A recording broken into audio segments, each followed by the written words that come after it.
You wouldn't survive childhood in ancient Sparta. If you were born in ancient Sparta, you might not be allowed to live. That wasn't metaphor, it was policy. Today, we're going to uncover what childhood in Sparta was really like, not the heroic version from movies, but the version described by ancient writers like Plutarch. And by the end of this video, you'll understand why Sparta's power began with something far more brutal than battle. If you're interested in real ancient history without myths, subscribe, leave a like, and comment where you're watching from.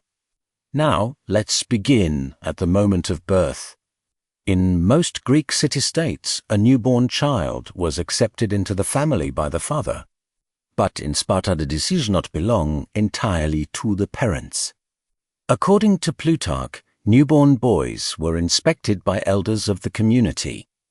If the child was considered weak or deformed, he could be left at the apothetae, a chasm near Mount Taygetus. Modern historians debate how systematic this practice truly was. But what is clear is this: Sparta valued strength above everything. And weakness was not tolerated. That was the first filter. But surviving birth was only the beginning.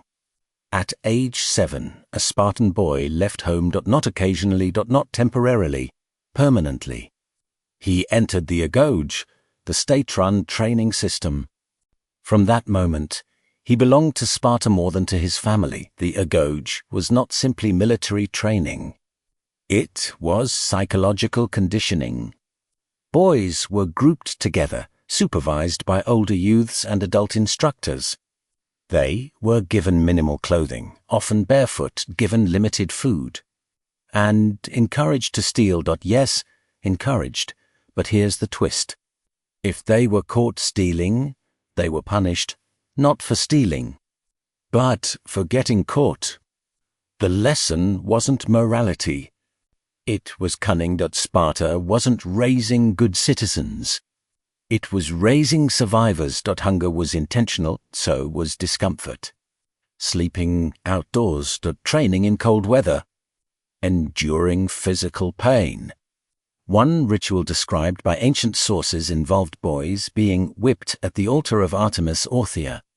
Some reportedly endured it without crying, because crying meant weakness. Now here's something most people don't realize. Sparta was always afraid, not of foreign enemies, but of internal rebellion, because the Spartan citizens were vastly outnumbered. For every Spartan male citizen, there were many helots, a subjugated population forced into agricultural labor. Sparta's military culture wasn't only about conquest. It was about control. And Spartan boys were trained from childhood to suppress rebellion. That included participation in something darker, psychoptaia.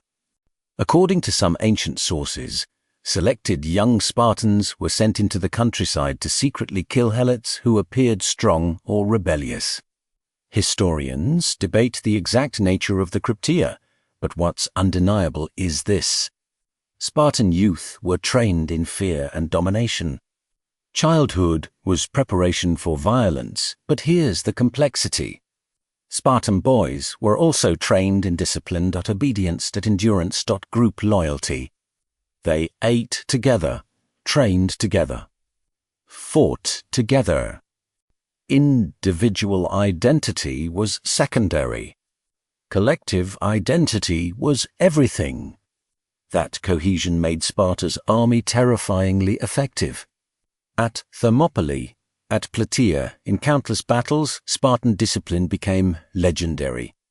But that legend was built on systematic hardship from childhood. Now here's something unexpected. Spartan girls were also trained.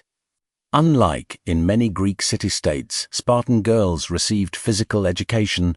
They ran, wrestled, trained their bodies. Why? Because Sparta believed strong women produced strong warriors.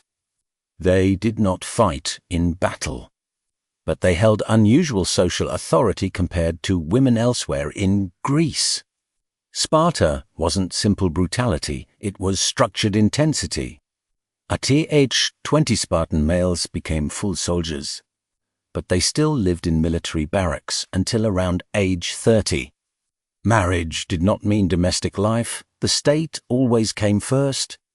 From birth to adulthood, Spartan life was engineered.